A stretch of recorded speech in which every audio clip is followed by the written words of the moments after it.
Hello, good afternoon, students. We are going to start from last class topic. That is, we were discussing about vibration sensing devices or sensors. Uh, I think I already told there are three types of vibration sensing sensors. They are vibrometer, also known as a seismometer, which is used for measuring vibration with the help of displacement of the vibrating body. And next is accelerometer, which measures acceleration of the vibrating body, and thereby vibration can be uh, quantified. And the third device is laser Doppler vibrometer. Okay, so these are the three types of vibration sensors used in for sensing the vibrations. Okay, so in today's class we were discussing about vibrometers or seismometer. Okay, so vibrometer or a seismometer is designed with a low natural frequency. That is, the device itself is designed with a low natural frequency, and hence it is known as low frequency transducer. Okay, it is already designed with a low natural frequency. Okay, so the relative motion between the mass and vibrating body is converted into proportionate voltage, and it can be recorded. That is how the vibrometer works. So this is the diagram of a vibrometer, or also called a seismometer. It consists of a vibrating body. It is our specimen, and which is oscillating with equation, governing equation of B sine omega t. It is sinusoidally vibrating. Okay, and this device inside a solid box is called that vibrometer. It consists of a rotating drum, a voltage recorder, a spring, mass, and a damper. So this direction indicates that it is actually showing the displacement in vertical direction. So the vertical direction of this vibrating body is transmitted to this device, and thereby measuring the uh, displacement in vertical direction, the entire vibration can be quantified. Okay, that is the basic working principle of a vibrometer. Okay, so next is accelerometer. So as the name implies, the accelerometer is used to measure acceleration of the vibrating body. Accelerometer is designed with a high natural frequency, and hence it is known as high frequency transducer. It is actually designing with we are actually designing the system with a high natural frequency. So hence it is known as a high frequency transducer. Okay. So after measuring acceleration with the help of electronic integration devices, the velocity and displacement both can be displayed in the screen. That is the use of an accelerometer. That is, after measuring the acceleration with the help of electronic integrated devices, not only with the help of accelerometer, with the help of some other electronic devices, the measured acceleration can be converted into velocity and displacement. So with the help of a circuit and an accelerometer, we will get a velocity, displacement, and acceleration of a vibrating body. That is the advantage of using accelerometer. So uh, this is widely used instrument for measuring vibration. That is, accelerometer is uh, as compared to other two vibrating instruments, that is vibrometer and laser Doppler vibrometer, accelerometer is widely used. Okay. Since it is very small, and also it measures all quantity like displacement, velocity, and acceleration simultaneously, it is widely used. Okay. So next is a laser Doppler vibrometer. It is a non-contact type vibration measuring instrument. You have to identify that this is a non-contact type vibration instrument. Okay. So here we already saw that this is actually this vibrometer is actually in contact with the vibrating body. So this is a contact type vibration sensor, vibrometer. Similarly, accelerometer is also a device which is placed above the vibrating surface and thereby measuring the acceleration. So these two are accelerometer and vibrometer, both are contact type of vibration measuring instrument. So the third type is laser Doppler vibrometer. You can see that with the help of laser, it is an optic wave. They are not in contact with the vibrating surface to measure the vibration. A laser beam from LDV, that is a laser Doppler vibrometer, is directed on the surface of interest.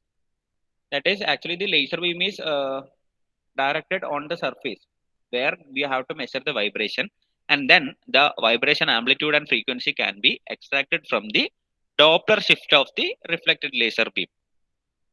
Okay, that is how the measurement of a vibration is taking place. That is actually this laser is you can see in the diagram that a laser is directed to a specimen. That is here it is target a vibrating body. So initially a laser will be directed to the vibrating body, and you know that it is a reflecting surface. Normally a vibrating body, solid body will reflect some light that is incident on it. So the reflected ray will be directed in some other direction with the help of beam splitters and a mirror. So after directing in other direction and detected using a photo detector, by comparing the incident ray and the reflected ray with the help of a photo detector, we can find the vibration of the specimen. You only need to draw this diagram for laser Doppler vibrometer, and in case of vibrometer, you have to draw this diagram, and in case of accelerometer, you can simply draw a disc shape. You can and a wire. You can simply say that it is just a accelerometer. So the diagram of accelerometer is not much important, but the working should be clear to you. Okay, I think these are the basics you have to know about vibration measuring devices. Okay, so actually I'm winding up your first module up to this section, uh, and we are only omitting, or we are not discussing the pressure sensors here. That is why because you are already given a assignment based on your pressure sensors. Okay, at the end I will give you a note, but you have to submit it before I'm giving you the notes. Okay, so first you submit the assignment, then only I can under value your progress, and then after then I will give you notes or PPTs of pressure sensors. Okay, so uh, thank you for cooperating with me for completing the first module.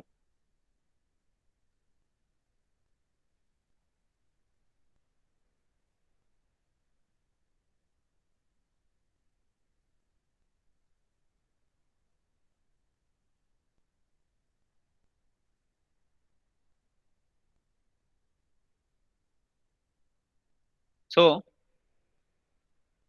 today I'm going to start your second module, that is mainly comprised of actuators. Okay, you can see the actuators is the main topic for this module. This is comparatively very simple module because you are already familiar with what an actuator is or are. So there is nothing to study much, but you have to identify and understand how the actuators are working. That is the only need for adding this module to your mechatronics syllabus. Okay, so in your second module, you are going to learn what are the different types of actuators. Then we are mainly focused on hydraulic and pneumatic actuators. Okay, after that, a directional control valve. We are going to discuss about directional control valves used in actuators or some other mechatronic devices. Okay, then after that, we are going to discuss about the pressure control valves, and then we are going to process control valves. So these are all part of, we can with the help of a pneumatic or hydraulic actuator, we can understand these types of valves also. Okay, so these all are comes under a single topic. So after that, after knowing about these types of valves, then we are going to know about rotary actuators. Nothing but actuators are of two types, not based on their principle of working, but actuators are considered in categorized into another two types, like a linear actuator according to the output motion. Okay, linear actuator and a rotary actuator. Okay, so uh, your second half of second module is the rotary actuators, then development of simple hydraulic and pneumatic circuit using standard symbols. This is nothing but we are actually symbolizing, we are just giving certain symbols for devices used in these actuators. Okay, and we are just trying to construct some standard figures or standard diagrams with the help of these symbols. Okay, so this is your second module. This is a brief introduction to your second module. These all are related to a single thing known as actuators. Okay, so by giving a brief introduction to the topic, you must be able to understand we are going for in entire second module we are only concerned about actuators. But in first module, we were discussing about sensors and a brief introduction to mechatronics. But here we are only going to discuss about actuators. So I think this can be considered as a single chapter to you. Okay, there is no other complication coming in between of this module. Okay, so we already discussed in our first class that a sensor is a device which convert physical parameter into a electric signal.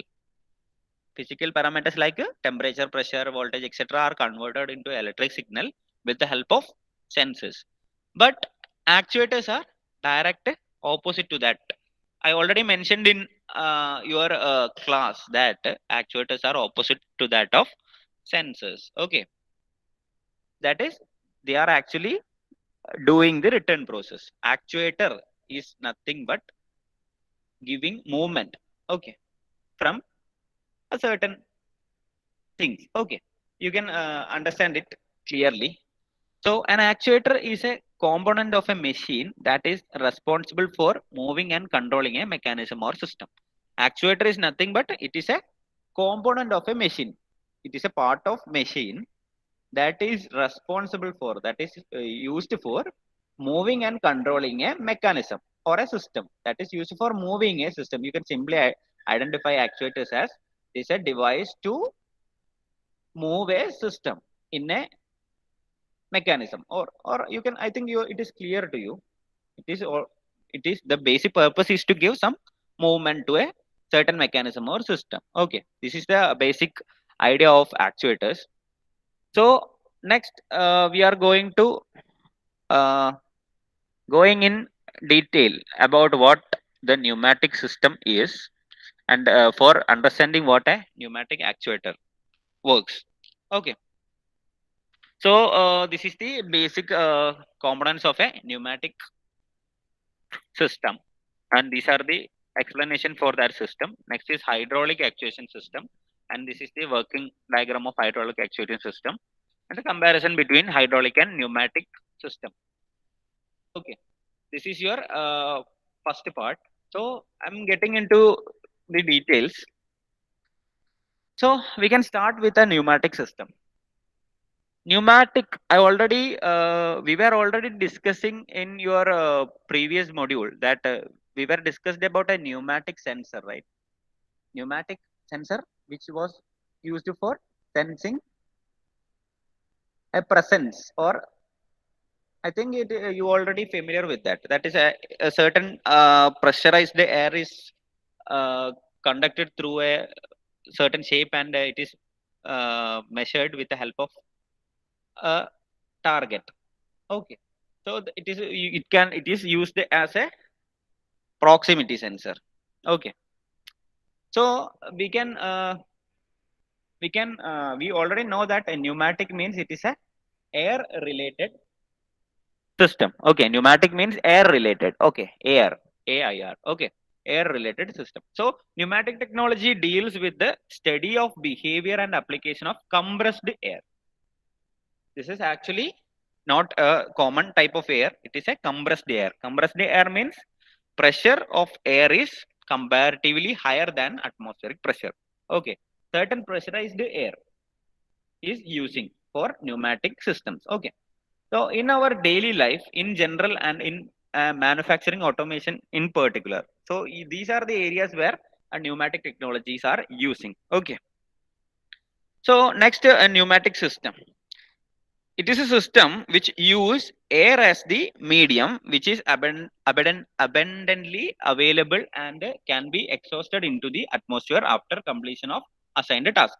That is, in pneumatic system, they are using air, which is abundantly available in the atmosphere. Okay, it is actually cheap and we can simply exhaust it into atmosphere. It will not create any pollution. Okay, that is why a pneumatic system is very famous in eco-friendly related works. Okay, so we already know seen that these are the systems which are highly promoted by engineers. So this is the basic components of a pneumatic system.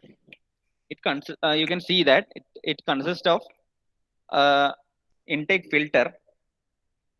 Then it is given to a compressor. We already know that from this left end here completely air is there.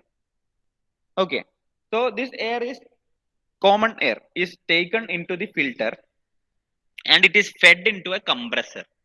Okay, this compressor actually increases the pressure of the air. Okay, this compressor work with the help of a motor. Okay, so the natural air coming into the compressor is compressed and given out to a cooler.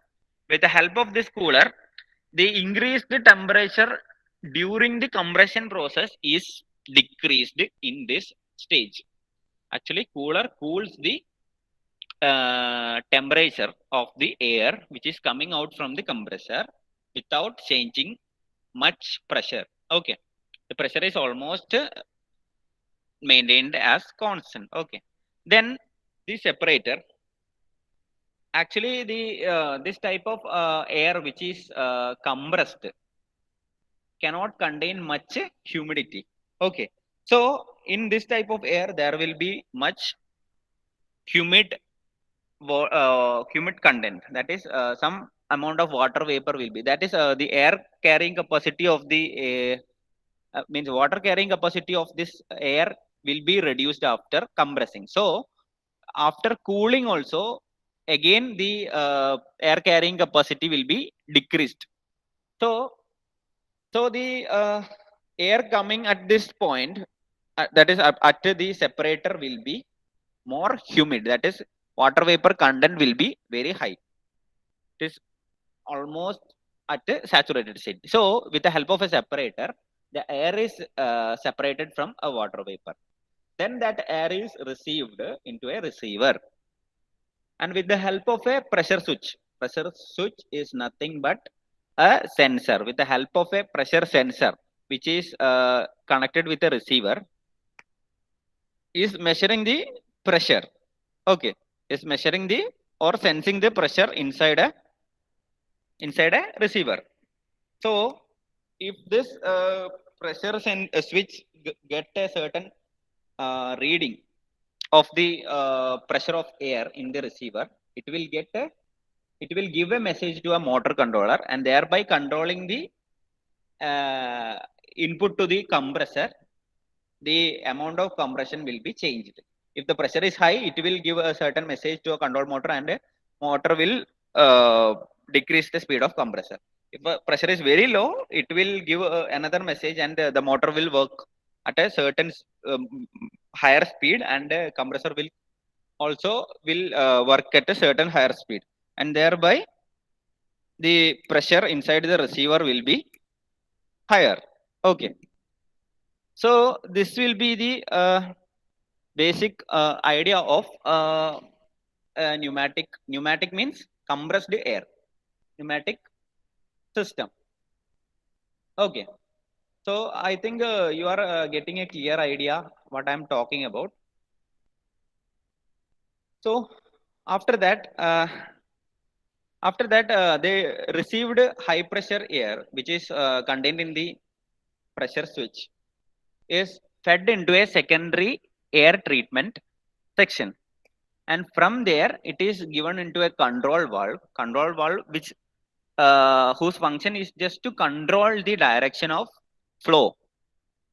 If a control valve is using, this device can control the flow of air from either this point, that is from secondary air treatment plant to actuators, or from the actuators to return. So this is the use of this control valve. Okay, this is another device we are going to discuss in detail in our coming session. So this is the role of control valve. Okay, just to control the direction of, or sometimes it also controls the magnitude of air also. Mostly it will be controlling the volume of air in this case. Okay, so this is the basic idea or basic working of a pneumatic system used in actuators. Okay, this is the this is very important as far as your syllabus is concerned. Okay, so these are the explanation for I already explained it here. This is the basic explanation for the components used for pneumatic system, that is air filters. These are used to filter out the contaminants from the air, that is atmospheric air. And after that a compressor is used. A compressed air is generated by using air compressor. The air compressors are already driven with the help of an electrical operated motor or a diesel generator or a motor, or a IC engine. Anything can be used for a driver as for compressor. Okay, so with the help of this basic information I already discussed it here, you can identify what are the basic components and how it function to get a pneumatic system for a working of an actuator. Okay, so you can see here that this is an actuator. I'm specifically saying this is a linear type of actuator.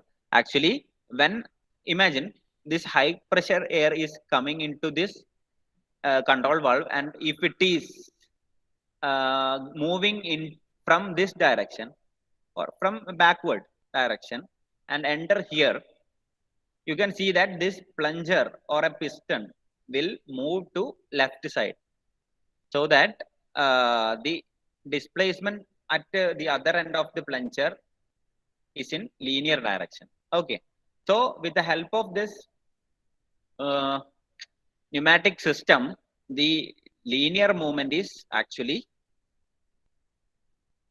taking place. Okay, so this is the basic working principle of a pneumatic system. So after that uh, can we can discuss about air filters and compressors in this topic. uh, we already discussed about air filters and compressors here, and then next component is air cooler. The importance of air cooler is during the compression operation. I already explained to you. Air temperature increases. Therefore, coolers are used to reduce the temperature of compressed air. Here, the temperature increased and the temperature of the compressed air will be decreased using the cooler. Next device is dryer. I mentioned in the diagram as a separator. Both the function is same. That is, the water vapor or moisture content in the air is separated from the air by using a dryer. This is the function of a separator. Separator means just separating the water content, water vapor content from the compressed air. Okay. So after that, we are going for a control valve. The control valve are used to regulate, control, and monitor for control of direction. Here in pneumatic system, actually air is to be controlled. So the flow and pressure or other parameters of the air is actually controlled with the help of control valves. Okay. So after that, we are going to an air actuator. That is already, this is a double acting actuator. I will explain in detail in the comment section. This is a air operated actuator. It is called a pneumatic actuator. Okay. uh, Air cylinders and motors are used to obtain the required movement of mechanical element of a pneumatic system. So air actuators, that is air cylinders and motors are used to obtain the required movement of the mechanical system. Okay. So this is the device that we are now talking about. Okay. In detail, we will discuss about this air actuator or pneumatic actuators. Okay. So just for sake of information, I'm just providing you with this idea. Okay. So next is electric motor. It transforms electric energy into a mechanical energy. It is used to drive the compressor. So electric motor, you can see this red block diagram. This unit is nothing but electric motor. This device is used to control the compressor that I already mentioned before. You can relate this setup with your first module topic. That is, this is actually a closed loop system. You can see that there is a feedback unit working here to control the entire system. Okay. So you can simply mention the pneumatic system as an example for a closed loop control system. Okay. Here motor with a pressure sensor is actually given or can be considered as a closed feedback. Okay. So this is the basic working of pneumatic uh, systems. Okay. So next, receiver tank. Receiver tank is nothing but a normal tank which can in capsule shape. You are already familiar with the shape of the tanker. It is also in the capsule shape. So for the accurate maintaining for accurately maintaining the pressure of air, the best shape of the container is in capsule shape. Okay. So the receiver tank, the compressed air coming from the compressor is stored in the air receiver. This is the purpose of the air receiver. Okay. So the compressed air coming from this end, that is from the left end, is actually stored inside this receiver. Okay. I think it is almost clear to you. Then it is given to a secondary air treatment plant. From here, there will not be any much change in the secondary air treatment plant. So this is the basic idea of your pneumatic system used for actuators. So you can simply consider this as pneumatic actuator system. Okay. Okay. So this is just a brief idea. Okay. So next we are going into a hydraulic actuation system. You can just simply go through these things and I'd understand what is actually happening here. Okay. So in case of hydraulic system, in case of hydraulic actuation system, hydraulic systems are power transmitting assemblies employing pressurized liquid. In case of pneumatic system, there was compressed air. In case of hydraulic system, it is actually using pressurized liquid. This is same thing. You cannot compress a liquid. Instead, you can only increase the pressure of the liquid. So in case of hydraulic system, the pressurized liquid is using here. In case of pneumatic system, the same thing is happening. The pressure of air is increasing, but it is known as a compressed thing. Okay. Air is considered as a compressed substance and the liquid is considered as a pressurized substance. Okay. So hydraulic system is nothing but same as that of a pneumatic system. Here instead of compressed air, here it is using pressurized liquid.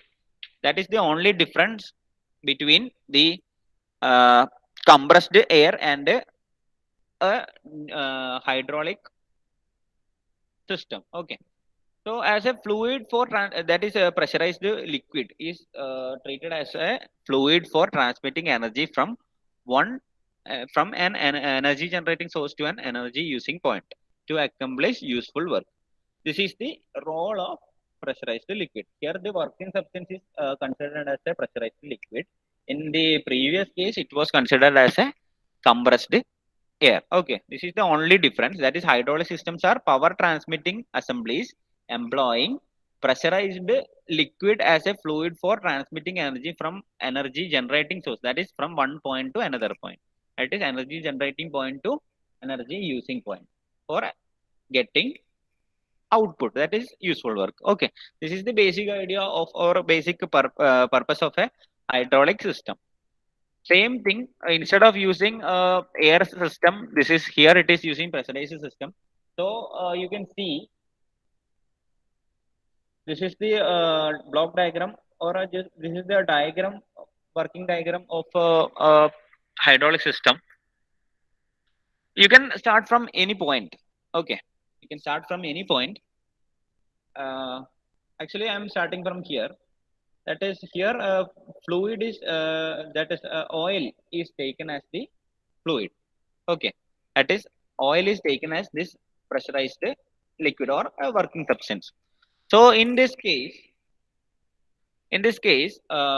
oil is sucked from the oil tank with the help of a pump, and then it is fed into a filter.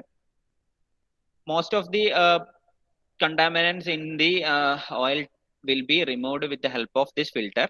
Actually, this pump is sucking the oil from the oil tank. Okay, so uh, so after filtering the oil is fed into a pressure regulator. This pump is actually working with the help of a motor. Pump is not a device work independently. So with the help of a motor, this pump is actually working. So this pump is actually taking oil from the oil tank and pass it through the filter, and then it is given into a pressure regulator. In this device, this pressure regulator, the pressure of the liquid is actually increasing. Then it is given into a directional control valve unit. I already mentioned in the pneumatic example, this unit will only change the or control the working fluid direction. That is either direction or pressure or flow velocity or volume. Okay, so these parameters of the working substance can be controlled with the help of a control valve. So here the volume itself is controlling. So there are three positions for the control valve. One is off position. This control valve will not let some fluid to uh, leave the or enter the second unit. Okay, so second is forward control valve, which will direct the flow of oil from left to right, and in the third case, in return case, the movement will be from right to left. So this is the three positions of a directional control valve. So imagine it is in the second position, then the pressurized fluid will be, or imagine it is in the first position. This directional control valve will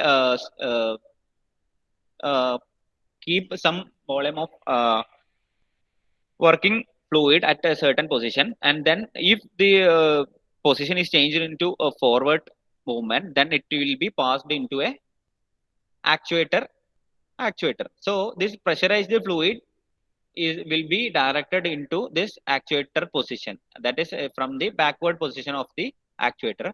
When the pressurized fluid enter in from the backward position, the actuator piston or plunger will move downwards. Okay, so here at this load end, this load will be actually going down. Okay, with the help with by entering the fluid from this direction.